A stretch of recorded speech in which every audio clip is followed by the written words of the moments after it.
দেশের কি উন্নতিটা হবে আমরা এইটা চিন্তা করি না যে এই উন্নয়ন প্রকল্প নিলেই এই বিরাট অঙ্কের টাকার একটা উন্নয়ন প্রকল্প এখানে মোটা টাকার কমিশন খেতে পারবো সেই চিন্তা করে শেখ হাসিনা কোনো প্রকল্প নেয় না। এটা হলো বাস্তবতা। ধীরে ধীরে বেরিয়ে আসছে আওয়ামী লীগের আমলে উন্নয়ন প্রকল্পের নামে জনগণের পকেটের টাকা অপচয় করার ফিরিস্তি।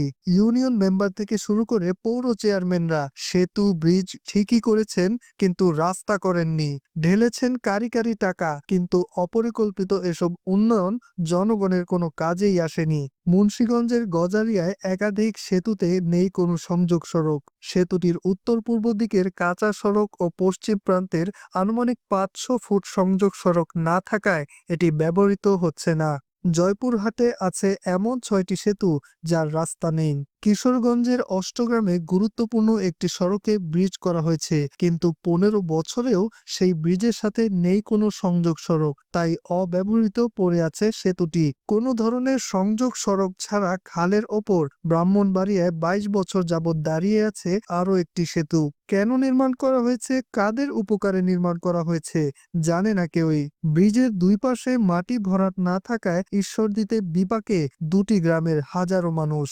টাঙ্গাইলের নাগরপুরে ব্রিজ নির্মাণে ১.৫ বছর অতিবাহিত হলেও দুপাশে মাটি ভরাট সহ সংযোগ সড়ক না থাকায় চরম দুর্ভোগে পড়েছে উপজেলার ৭টি গ্রামের হাজার হাজার মানুষ।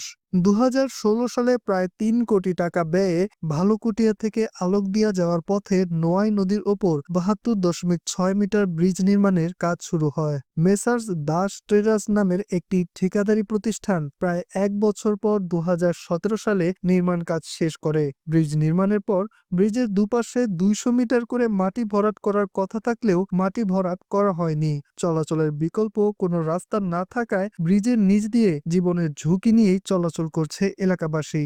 এভাবেই চলছে দিনকাল। আওয়ামী লীগ উন্নয়নের নামে জনগণের সামনে মূলা ঝুলিয়ে জনগণের পকেটই মেরে গেছে।